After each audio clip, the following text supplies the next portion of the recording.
At kanilang dinala ang babaeng asno at ang batang asno at inilagay nila sa ibabaw ng mga ito ang kanilang mga damit.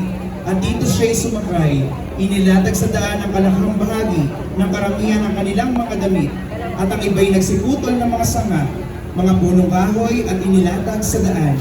At ang karamihan ng asagahan niya at ang nagsisunod ay nagsisigawan at nagsisipagsabi, O sana sa anak ni David, mapalad ang pumaparito sa pangalan ng Panginoon. O sana sa kaitaasan.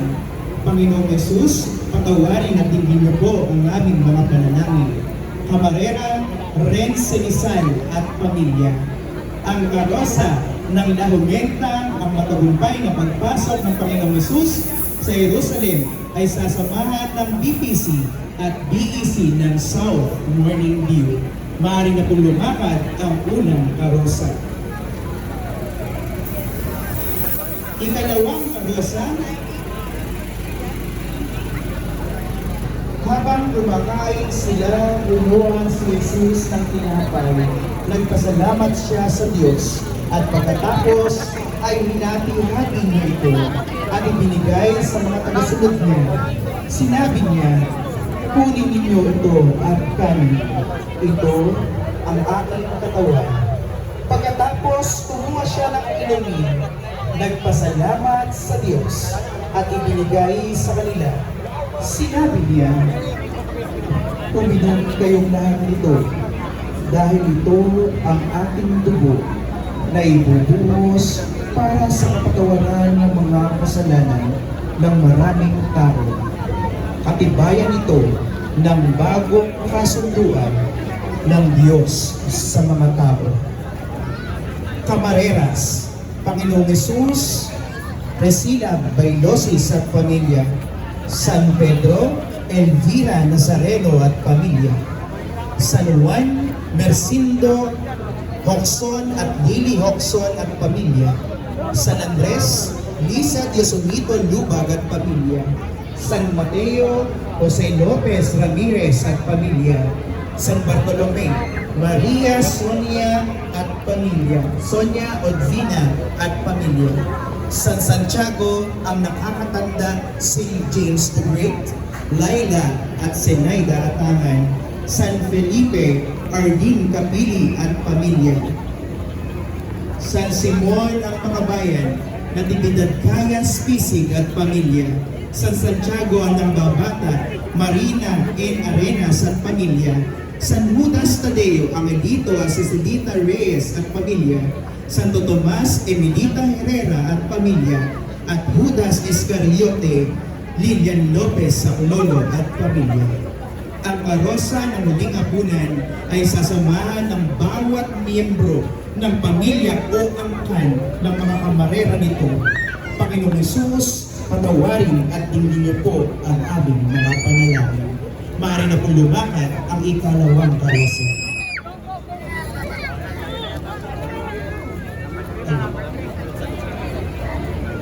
Ikatlo, ang paghuhugas ng paa ng Panginoong Jesus sa kanyang mga apostol.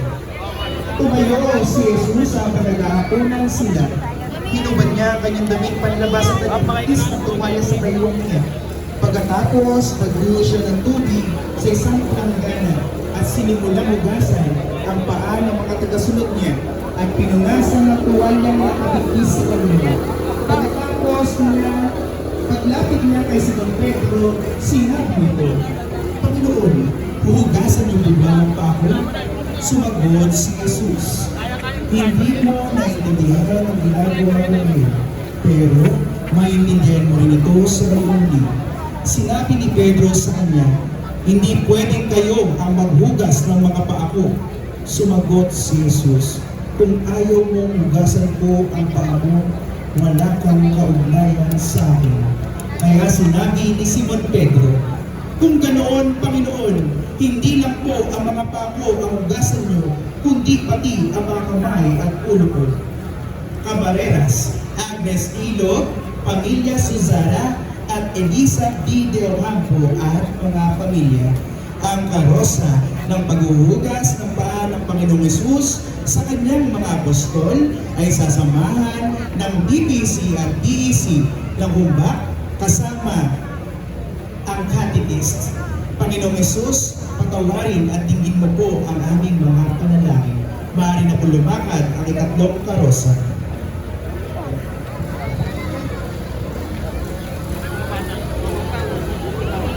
Ika-apat na karosa, ang panalangin ng Panginoong Hesus sa halamanan ng Getsemani. Pagkatapos, pumunta si Jesus kasama ang tagasunod niya sa lugar na kung saan tawagin ay Getsemani. Pagdating nila roon, sinabi nila sa kanila, "Maupo muna kayo rito. Pupunta ako sa bandang roon upang manalangin." Isinama niya si Pedro at ang dalawa ng anak ni Zebedeo.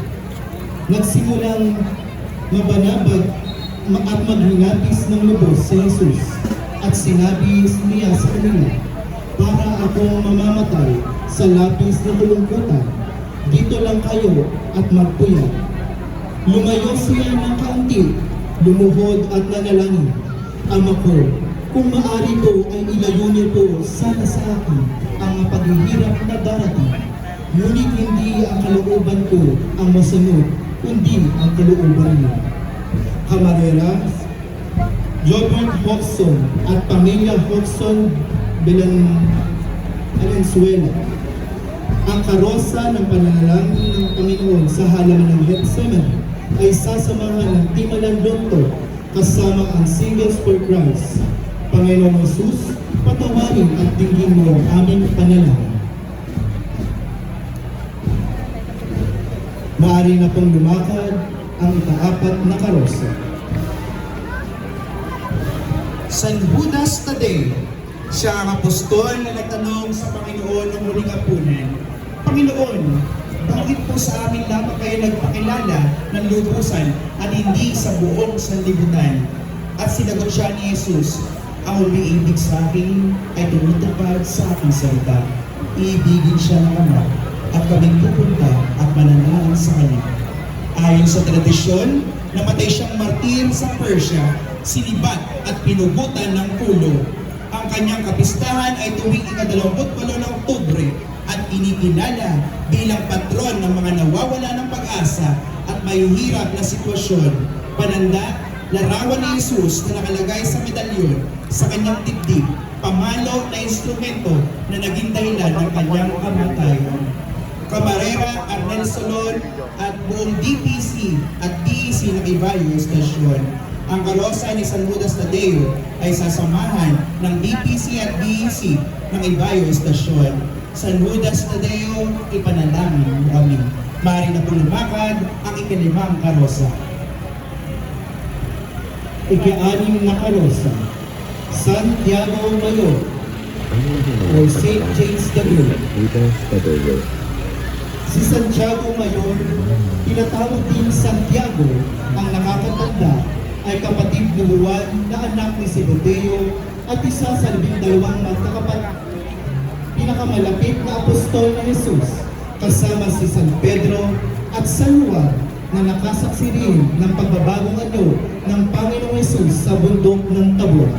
Siya nagpalaganap ng Kristyanismo sa Espanya, saan na siyang nagdala naman sa atin dito sa Pilipinas. Pananda, kabido, tanda ng mga pergamino o tungkod at balabal, simbolo ng paglalakbay at misyon. Siya ay pinagtutugutan ng ulo ni Haring Herodes Agripa, kapistahan, ika-25 ng Hulyo. Camareras, pamilya Rillo, Enriquez at Awa.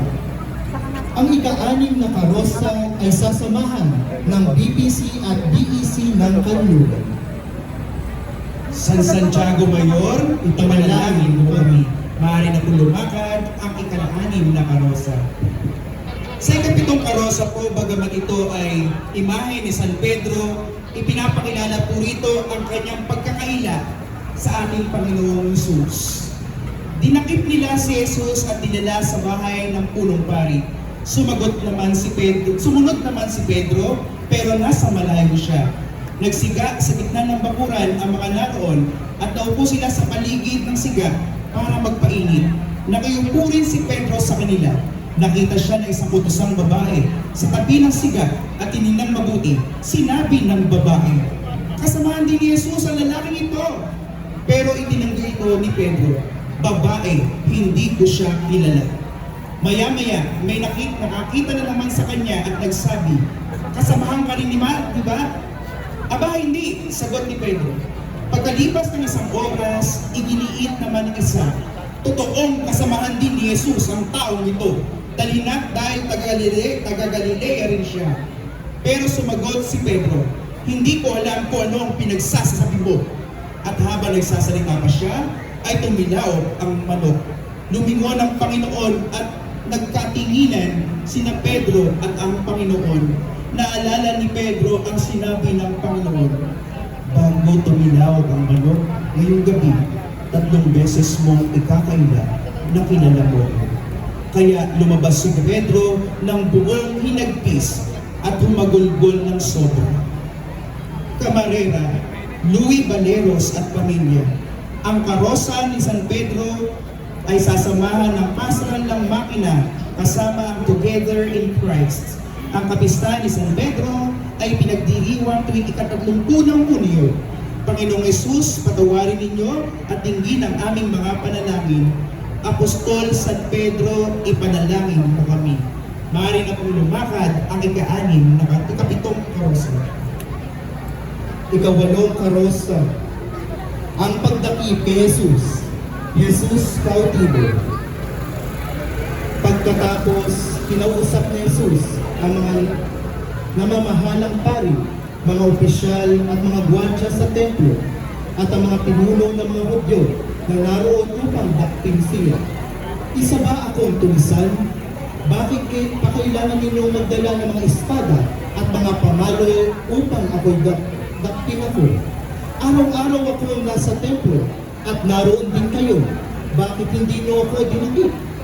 Ngunit ito ang pagkakataong ibinibigay sa inyo upang dakpin ako. At sa sandali ito ay nagahari ang kadiliman." Kamarera, Renato B. Barbon Jr. at pamilya. Ang karosa ng pagdakip kay Jesus cautivo ay sasamahan ng Munting Mapino kasama ang Handmaids of the Lord, Global at Handmaids of the Lord, MFC. Panginoong Jesus, patawarin at hingin mo ang aming panalangin. Maaari na pong lumakad ang ika-8 karosa. Ika-9 na karosa, ang paghagupit sa Panginoong Yesus sa haliging bato. Ayon sa pasyong mahal, kaya ipinakuha ni Pilato si Jesus at ipinahagupit. Iginapos na si Kristo sa isang haliging bato, hinampas ng walang toto, nakakatagos sa buto, mahigit 5,000. Tiniis ni Yesu Kristo ang parusang ito, kaya maraming dugo ang sa kanya ay nawala. Camarera, Milor Hoxson Bernal at pamilya Hoxson. Ang karosa ng ang pagugupit sa Panginoong Yesus sa haliging bato ay sasamahan ng Jesus, the Good Shepherd. Panginoong Yesus, patawarin at dinggin niyo po ang aming mga panalangin. Maaari na pong lumakad ang ika-9 na karosa. Ika-10 karosa, Jesus Desmayado, ang pagkalupasay ng Panginoong Jesucristo, pasyong mahal. Pagkatapos ng upitin, ay kanilang inailangan ang Panginoong Jesus. Kalinos-lunos ang kalagayan ng Panginoong Jesus sa kanyang dinanas na paghagupit sa kanya. Siya ay napalupasay sa sakit at hirap na kanyang tinangon sa kamay ng mga sundalong Romano matapos na upitin sa utos ni Poncio Pilato. Camarera, Elvira Nazareno at pamilya. Ang karosa ng Jesus Desmayado o ang pagkalupasay ng Panginoong Jesus ay sasamahan ng BPC at BEC ng Munting Mapino. Panginoong Jesus, patawarin at dinggin mo po ang aming panalangin. Maaari na pong lumakad ang ika-10 karosa. Ika-11 karosa, Ekche Como. Narito ang mga tao. Dito rin po makikita natin na pinutungan na ng koronang tinik ang ating Panginoong Jesucristo. Gumawa ang mga sundalo ng koronang tinik at ipinutong kay Jesucristo at sinuotan nila siya ng kulay ubing kapa at isa-isa silang lumapit sa kanya at nagsabi, "Mabuhay ang hari ng mga Hudyo!" At pinagsasampal siya, nilurahan at sinuntok. Kamarera, ang kan ng Kanseco. Ang karosa ng Ekche Como ay sasamahan ng mga angkan ng Kanseco. Panginoong Jesus, patawarin at tingin niyo po ang aming mga panalangin.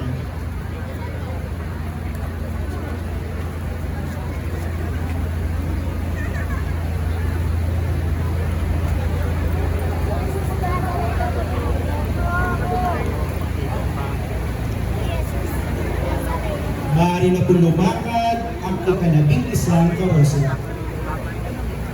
Ika-12 karosa. Señor Jesus sentenciado.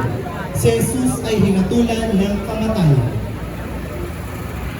Muling lumabas si Pilato at sinabi sa mga tao, "Makinig kayo.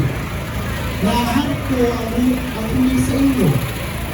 Gusto kong malaman ninyo na wala akong nakitang kasalanan sa kanya." Nang lumabas si Jesus, suot ang koronang tinik at ang kulay ubing kapa, sinabi ni Pilato, "Tignan niyo siya." Nang nakita si Jesus ng mga namamahalang pari at mga gwardiya, sumigaw sila, "Ipako siya sa krus! Ipako siya sa krus!" Pero sumagot si Pilato, "Kayo ang kumuha sa kanya at nagpakapako sa krus, dahil kung sa aking lang ay wala akong nakitang kasalanan sa kanya."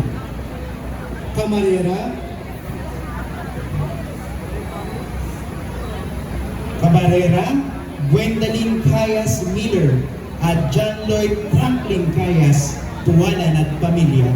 Ang karosa ng Jesus sentenciado ay sasamahan ng DPC at BEC ng North Day.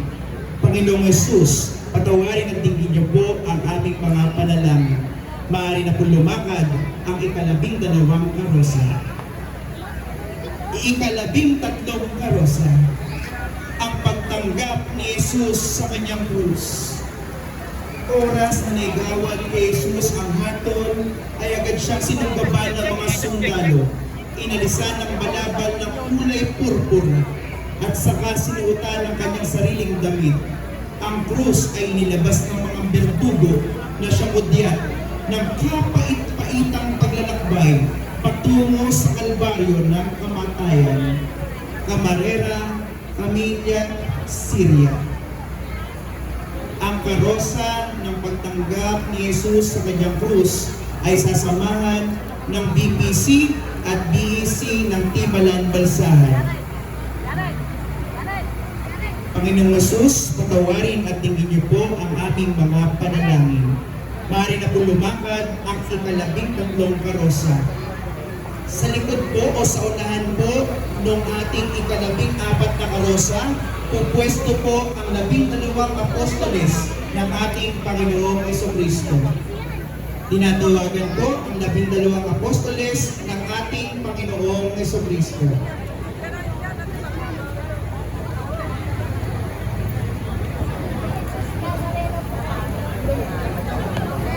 Yung 12 apostoles po, pwesto na po tayo.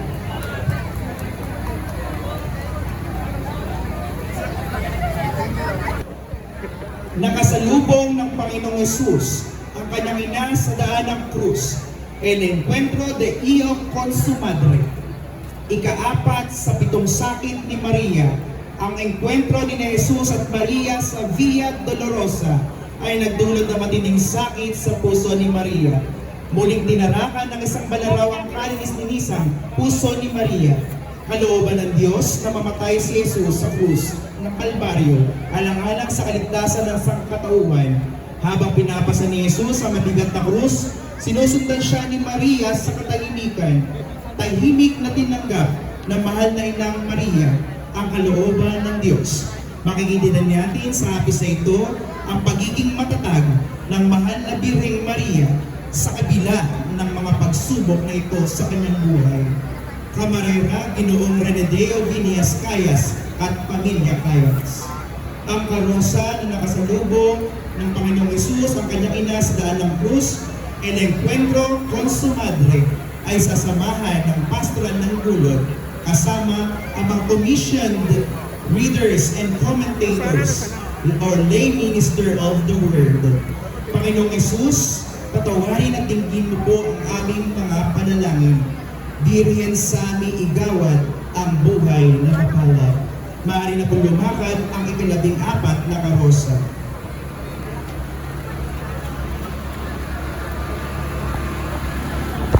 Ika-15 karosa, Nuestro Padre Jesus Nazareno. Matapos nilang kutsain si Jesus, hinubad nila ang kanyang kapa at sinuot muli sa kanya ang damit nila. Pagkatapos, dinala nila siya sa labas ng lungsod upang ipako sa krus. Pinasan ni Jesus ang mabigat na krus patungong Golgotha. Dito siya lalong pinaghugupitan at iniluspustahan ng mga tao kanyang nadaraan. Makailang beses na nadapa si Jesus sa kanyang pagbubuhat ng mabigat na krus. Camarera, Bertil at Sita Abad, Ariel Tumala at Pamilya. Ang karosa ng Nuestro Padre Jesus Nazareno ay sasamahan ng BPC at BEC ng Freedom View. Panginoong Jesus, patawarin at dinggin mo po ang aming panalangin. Maaari na pong lumakad ang ika-15 karosa.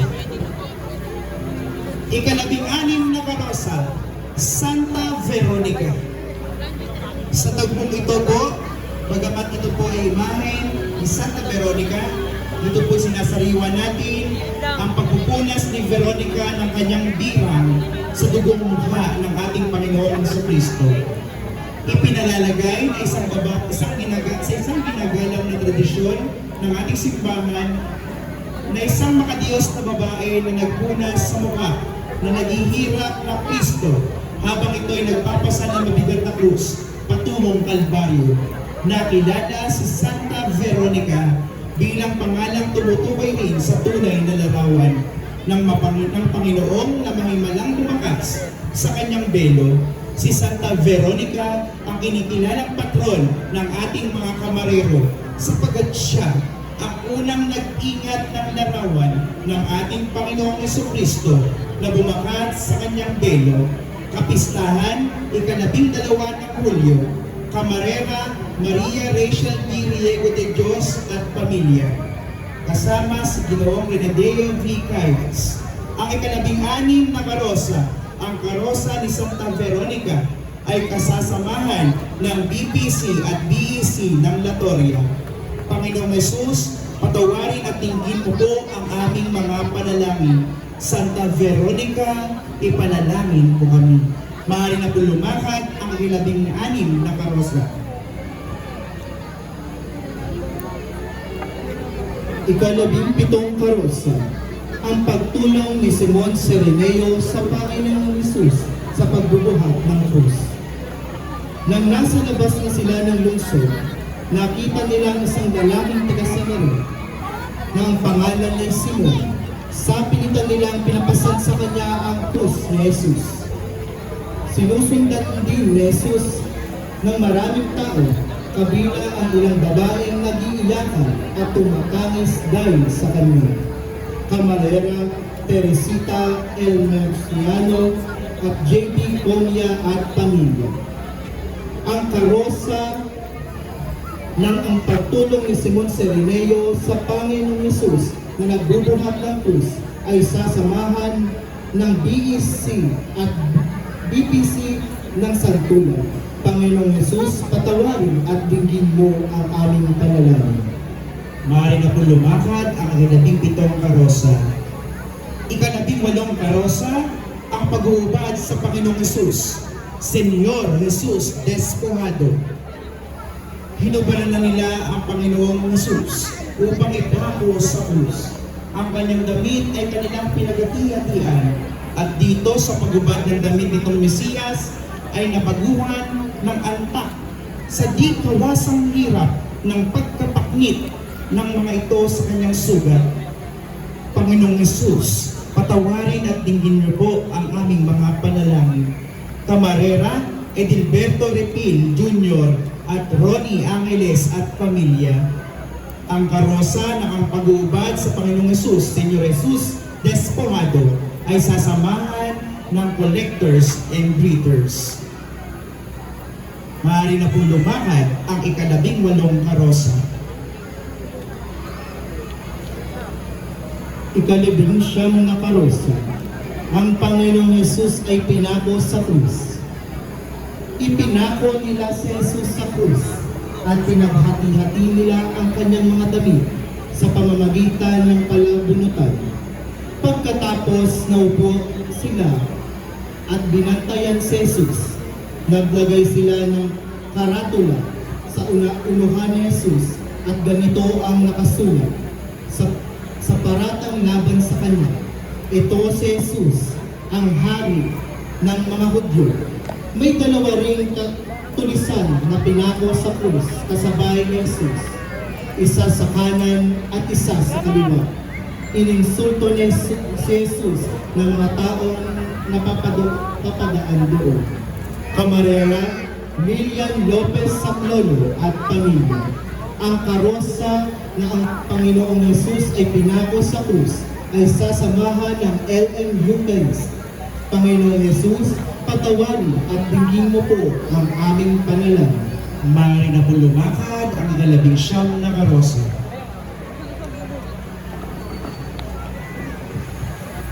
Ika-20 karosa, ang paghahabilin ni Jesus kay Juan sa kanyang ina, Gran Dolor y San Juan. Nakatayo malapit sa krus ni Jesus ang kanyang ina at ang kapatid ng kanyang ina, si Maria na asawa ni Cleopas at Maria na taga Magdala. Nang makita ni Jesus ang kanyang ina na nakatayo roon katabi ng minamahal na alagad, sinabi niya, "Babae, ituring mo siyang anak." At sinabi naman niya sa tagasunod niya, "Ituring mo siyang ina." Mula noon, tumira na ang ina ni Jesus sa tahanan ng tagasunod na ito. Camarera, Pamilya Barredo. Ang karosa ng Panginoong Jesus, ang karosa ng Gran Dolor y San Juan ay sasamahan ng BPC at BEC ng Timbalan Concepcion. Panginoong Jesus, patawarin at tingin niyo po ang aming panalangin. Birhen sa aming igawad ang buhay na mapalad. Maaari na po lumakad ang ika-20 karosa.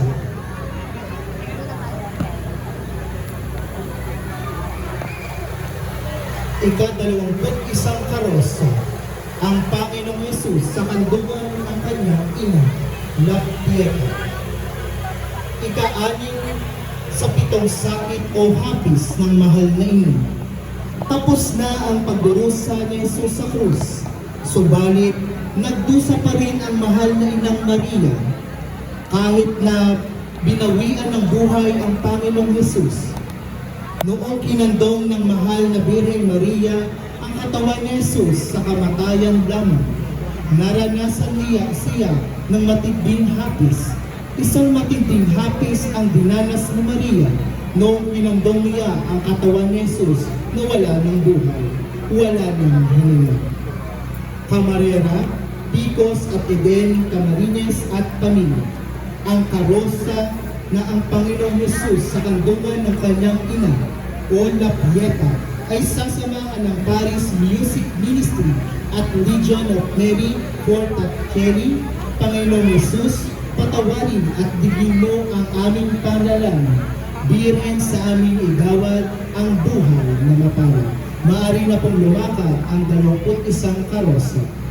Ika-22 karosa, San Jose ng Arimatea. Isang iginagalang na kagawad ng Sanedrin at mayaman na taga-Arimatea, isang mabuti at matuwid na tao na kabilang sa mga naghihintay sa pagdating ng paghahari ng Diyos. Isang lingid na alagad ni Jesus Hinihingi niyang kay Pilato ang pahintulot na kunin ang bangkay ni Jesus at kasama si San Nicodemo, ibinaba nila ang bangkay ni Jesus mula sa krus. Binalot niya ito na isang bagong kayong lino na kanyang binili at inilibing sa kanyang di pa nagagamit na sariling libingan na inukas sa bato. Kapistahan, ika-31 ng Agosto. Camarera, Hinahon at pamilya. Ang karosa ni San Jose Arimatea ay sasamahan ng BPC at BEC ng Ibayo Silangan. San Jose ng Arimatea, ipanalangin mo kami. Maaari na po lumakad ang ika-22 karosa. Ika-23 karosa, San Nicodemo. Isa siyang pariseyo at pinuno ng mga Hudyo na pumunta kay Jesus isang gabing upang tanungin si Jesus tungkol sa kanyang misyon. Ipinagtanggol niya si Jesus sa harap ng mga purong pari at mga pariseyo na gusto niyang ipadakip ng mga ito na hindi naaayon sa kanilang batas ang mga nagaganap noong gabing dakpin ng Panginoong Jesus. Ngunit hindi siya pinakinggan at tinuloy ang pagdakip kay Jesus. Kasama si San Jose ng Arimatea, pumunta siya sa Kalbaryo upang ibaba at kunin ang bangkay ni Jesus. May dala siyang pabango, mga 30 kilong pinaghalong mira at aloe. Kapistahan, ika-21 ng Agosto. Camarera, John Brian, Brunella at Panila Calles. Ang karosa ni San Nicodemo ay sasamahan ng BEC at BPC ng Bukalas sa Sahar. San Nicodemo, ipanalangin mo kami. Maaari na pong lumakad ang ika-23 karosa. Ika-24 na karosa, San Cleopas ng Emmaus. Isa siyang disipulo ng Panginoong Jesus na nag-aanab ang puso kasama ang isa pang alagad. Habang sila'y kinakausap niya sa daan at ipinapaliwanag sa kanila ang mga kasulatan ng unang gabi ng linggong pagkabuhay. Sa nayon ng Emmaus, nakilala nilang muli ang Panginoong Jesucristo nang pagpira-pirasoy niya ang tinapay at ibinigay sa kanila upang kainin. Kapistahan, ika-25 ng Setyembre. Camarero, Roy Villena Monson at Pamilya Flyers. Ang karosa ni San Cleopas ay sasamahan ng Couples for Christ, Legion of Mary, Domus Lumina at El Shaddai. San Cleopas, ipanalangin mo kami. Maaari na po lumakad ang ika-24 na karosa. Ika-25 karosa, San Lazaro de Betania. Kapatid siya ni Marta at Maria ng Betania. Matalik na kaibigan at mahal ni Jesus ang mga magkakapatid na ito. Noong namatay si Lazaro, ay tumangis ang Panginoon bago niya ito muling binuhay. Nang malaman ni Jesus na may sakit ang minamahal niyang kaibigan si Lazaro, sinabi niya, hindi siya ikamamatay ang sakit na ito. Ngunit nangyari yon upang maparangal ang Diyos at sa pamagitan nito'y maparangalan ang anak ng Diyos. Camarera, Ginoong Iser, Avelia at Pamilya. Ang karosa ni San Lazaro de Betania ay sasamahan ng Fiat Youth Ministry. San Lazaro de Betania, ipanalangin mo kami. Maaari na pong lumakad ang ika-25 karosa. Ika-26 na karosa, Santa Maria de Betania. Si Santa Maria de Betania ay kapatid ni Santa Marta at San Lazaro. Siya ay namalik na kaibigan ng tagasunod ni Jesus. Siya ay mag-inig na nakinig sa Panginoong Jesus, habang kapatid niya si Santa Marta ay abala sa gawaing bahay. Si Santa Maria de Betania ang nagbuhos ng pabango at nagpunas ng kanyang buhok sa paanan ni Jesus. Ayon sa Ebanghelyo ni San Juan, ito'y pinula ni Judas Iscariote, ang alagad na nagkanulo sa kanya. Sinabi niya, bakit hindi na lamang ipinagbili ang pabango at ibinigay sa mga dukha ang pinagbilang. Ngunit sumagot si Jesus, pabayaan ninyo siya, hayaan ninyo gawin niya ito bilang paghahanda para sa paglilibing sa akin. Habang panahoy kasama ninyo ang mga mahihirap, ngunit ako hindi ninyo kasama sa panghabang panahon. Kapislahan, 29 ng Hulyo, Camarera, John Carlo Janela at Pamilya Cayas. Ang karosa ni Santa Maria de Betania ay sasamahan ng BPC at BEC ng Villa Apolonia. Santa Maria de Betania, ipanalangin mo kami. Maaari na kong lumakad ang 26 na karosa. Susunod na karosa, Santa Marta de Betania. Sa Betania, malapit sa Jerusalem, tinanggap niya ang Panginoong Hesus sa kanyang tahanan at sa pagkamatay ng kanyang kapatid na si Lazaro, ipinahayag niya, Opo, Panginoon, naniniwala po akong kayo ang Kristo, ang anak ng Diyos, na inaasahang darating sa sanlibutan. Sinabi ni Marta sa Panginoong Hesus na kung naroon lamang siya, ay hindi na sana namatay si Lazaro. Pandakay sinabi niya, ngunit nalalaman ko kahit ngayon ibibigay ng Diyos ang anumang hingin ninyo sa Kanya. Sa Kanya nabanggit ng Panginoong Hesus, ang ako ang muling pagkabuhay at ang buhay. Ang nananalig sa akin, kahit namatay ay muling mabubuhay, at sino mang mabubuhay at nananalig sa akin, ay hindi mamamatay kailanman. At sinabi ni Jesus na muling mabubuhay ang kanyang kapatid. Kapistahan, 29 ng Hulyo, Camarera, Manuel Luis, A. Caturay, at Fanny Alcaraz at Pamilya. Ang karosa ni Santa Marta ng Betania ay sasamahan ng pastoral ng Gombalsa kasama ang Legion of Mary, Portacelli, Santa Marta de Betania, ipanalangin mo kami. Maaari na pong lumakad ang 27 karosa.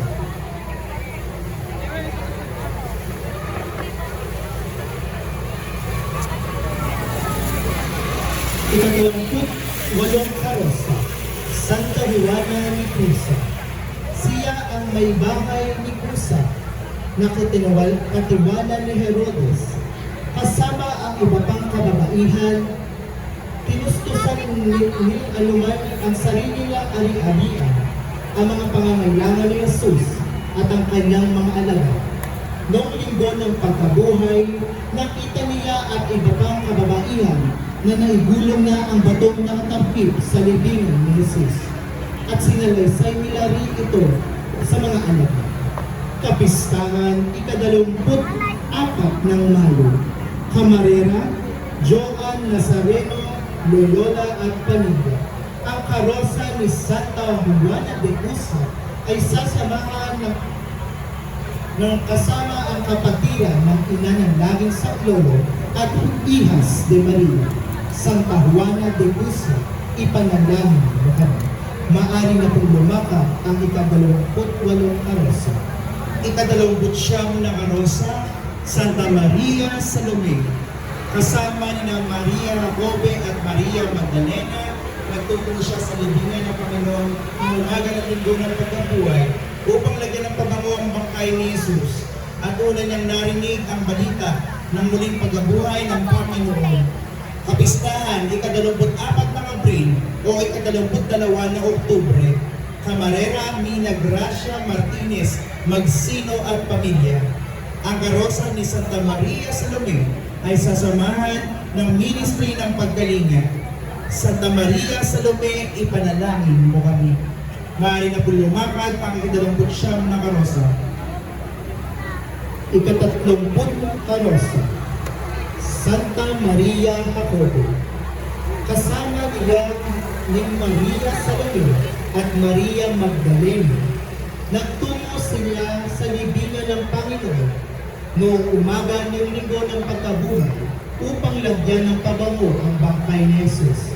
At una niyang narinig ang balita ng muling pagkabuhay ng Panginoon. Kapistahan, ika-24 ng Abril o ika-25 ng Mayo. Camarera Edelberto L. Ripil Jr. at pamilya. Ang karosa ni Santa Maria Jacobe ay sasamahan ng DPC at BEC ng Balsahan. Santa Maria Jacobe, ipanalangin mo kami. Maari na po lumakad ang ika-30 karosa. Ika-31 karosa, Santa Maria Magdalena. Si Maria Magdalena ay isa sa mga alagad ng Panginoon na hindi iniwan ng Panginoon sa pagdurusa at pagkamatay hanggang sa paglilibing nito.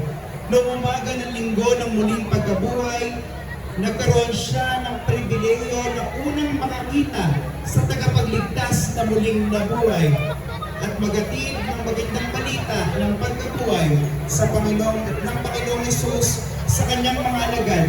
Kaya siya tinawag na apostol ng mga apostol.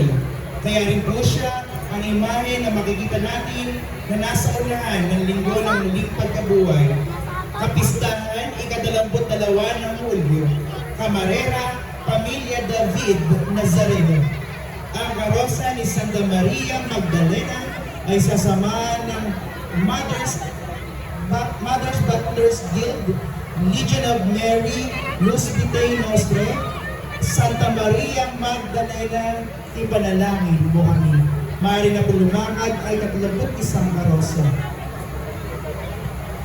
Susunod na karosa, ika-32, San Juan Evangelista. Ang pinakamamahal na alagad, ang alagad na minamahal, anak ni Zebedeo, kasama ang kapatid niya si Santiago at si Pedro.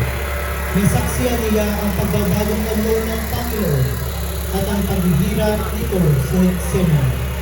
Sa paanan ng krus, inihabilin sa kanya ni Jesus ang kanyang itinuring ang mahal na Birhen bilang kanyang ina. Ang kanyang saliksay ng Ebanghelyo at iba pang akda ay nagpapatunay na isa siyang teologo na bilang nararapat na makatingin sa kaluwalhatian ng salita nagkatawang tao at nagpahayag kung ano ang nakita mismo ng sarili niyang mga mata. Bagamat may pagtataka sa kanyang buhay, pinainom ng alak na may lason, inulubog sa kumukulong langis, siya ay di namatay bagkus ay iniligtas ng Panginoon. Siya lamang ang natatanging apostol na di iniwan ng Panginoong Hesus hanggang sa pagkamatay nito sa krus. Pinaniniwalaan na siya lamang ang katangi-tangi ring apostol na namatay sa katandaan, di tulad ng ibang sinapit ng kamatayan ng mga sinulusig na Kristiyano. Kapistahan, ika-28 ng Disyembre. Camarera, Juan at Agnes B. Poblete at pamilya.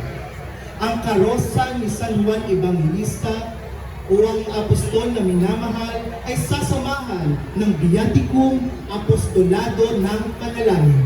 San Juan Evangelista, ipanalangin mo kami. Maaari na pong lumakad ang ika-22 karosa. Ang pinakahuling karosa, ika-33, Mater Dolorosa, ang mahal na Birheng Maria na nagdadalamhati. Ang mahal na Birheng Maria ay ang ina ng ating Panginoong Jesucristo. Sa kanyang 7 hapis mula sa paghula ni Simeon, na ang puso niya parang sinaksak ng balaraw, ay hindi iniwan ng Panginoong Hesus mula sa pagpasunod nito sa pagpapasa ng mabigat na krus ng kanyang anak hanggang sa pagkapako, pagkamatay at paglilibing sa Panginoong Hesus. Subalit sa kabila ng kalungkutan at hapis ng dulot ng pagkamatay ni Jesus, hindi nawala ng pananalig at pag-asa ang mahal na Birheng Maria. Nananalig ang mahal na Birheng Maria na hindi magtatapos ang misyon ng Panginoong Hesus sa kamatayan. Alam ni Maria na hindi magtatagal at muling mabubuhay si Jesus. Sa muling pagkabuhay ni Jesus, mapapawi at mawawala ang lahat ng kanyang hapis at kalungkutan dulot ng unang Biyernes Santo. Nananalig si Maria sa plano ng Diyos sa kabila ng matinding pagsubok na ito sa kanyang buhay. Buong pananalig, tinanggap at tumalima ang mahal na ina sa kalooban ng Diyos. Santa Maria, Ina ng Diyos, ipanalangin mo kaming mga kasalanan, kaming mga tinubos ng iyong mahal na anak, upang kami iligtas sa lahat ng kasamaan. Amen. Kapistahan, ika-15 ng Setyembre at tuwing Biyernes Dolores o Biyernes bago ang mga mahal na araw. Sa unahan ng karosa ay sasamahan ito ng ating diakono, si Reverend Richard. Camarera, Jose Lopez Ramirez at pamilya. Ang karosa ng Mater Dolorosa o ang inang nagdadalaghati ay sasamahan ng BPC at BEC ng Barangay Captain Siriaco Nazareno at ng Catholic Women's League. Biren Sami Igawad ang buhay na mapalad. Maaari na po lumakad ang pinakahuling karosa. Susunod po ang ating banda Republika.